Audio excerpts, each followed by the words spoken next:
friends, and welcome back to Wanderlust Gaming. And here are my top 5 indie games to play on the Steam Deck.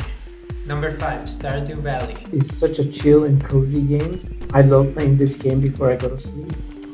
And it's one of those, it's been out for a while, but it's definitely one of the most recommended Steam Deck games because you can just basically immerse yourself in building your farm.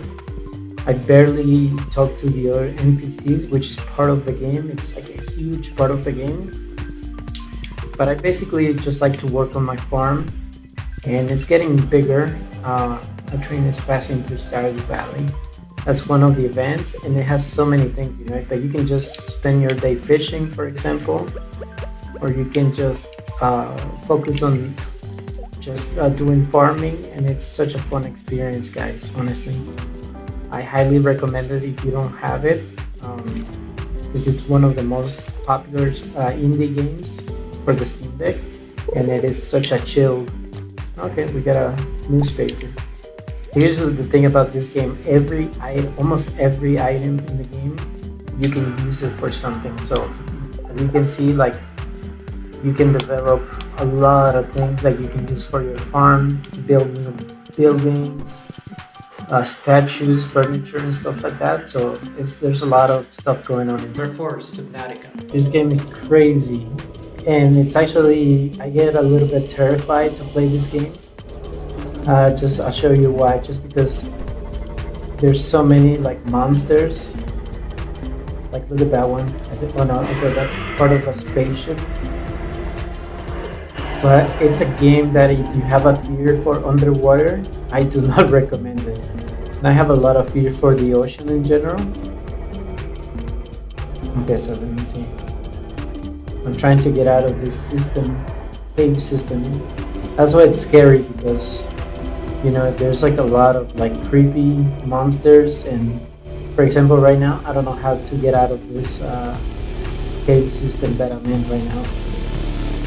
And the resources too are very scarce, and you have to just figure out how to survive, you know. Like, look at that monster. That's terrifying in my opinion. But yeah, the game does provide, you know, it's an indie game, and it's a very well done game. I think it's one of those games that you have to play at least once in your life, because, you know, you just have to overcome your fear of underwater.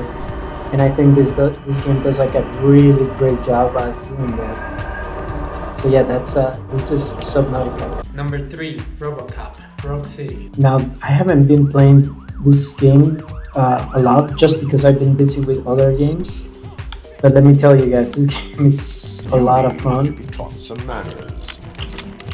And yeah, just the aiming system is pretty good. Playing as RoboCop really feels like you're actually in the movie. It's crazy. The action scenes are packed, and overall, it's a great game. They actually just announced an expansion pack for the game. Oh, yes. Yeah, it does feel like you're like a tank here when you're. Let me get some cover here really quick. Repair myself. And yeah, let me just take care of this guy. But they just announced an expansion pack for this game.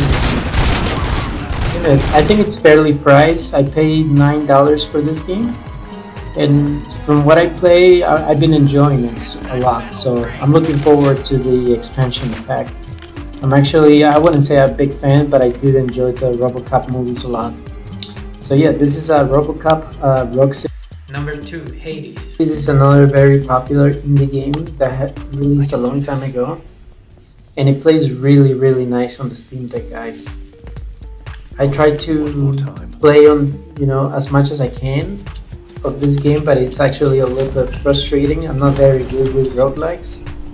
But overall, you know, it's a fun game. And the graphics look pretty good, and once you get hang of the combat, you actually do pretty good, you know. But like I said, I'm not very good for this type of games, and they can get frustrating too. Lads, So yeah, this game is actually, like I said, I think it's perfect for the Steam Deck, especially when you play it like on the go, because it provides like a really short and quick gameplay sessions. And once you get the hang of how to use the skills and everything, it's a pretty interesting game. Number 1, No Man's Sky. No Man's Sky is such a chill and cozy game, surprisingly. Even though it is marketed as a space simulator, but it's actually a really chill game where most people, like myself, just build stuff and we just like to hang out, like listen to some chill music and build some stuff, and time just flies by. Now, this is a very old game, to be honest with you guys. I think this game came out in 2018, I believe, something like that. And the basic, premise of the game is that you can explore space. You can go to every planet, and you can just do basically almost whatever you want. Now they added fishing, and there's a lot of things that every time I open the game, it's just a different game. So here's like a little bit of space exploration, where you can literally, let me just aim to other planets. You can go to that planet if you want. You can go to that planet, and then you can do the same thing here.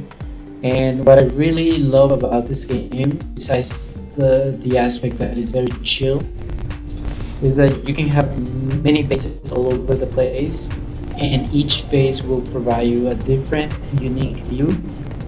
And I just love that, I just love going to a different planet that I like. I have different type of bases, and all of them look different, and they just give you a great sense of adventure, while being a cozy game too. So that's why No Man's Sky is my number one indie game, because they supported it so much, and I literally only pay like $23 for this game, and I got about 400 hours in this specific game. So yeah, that's all I have for today.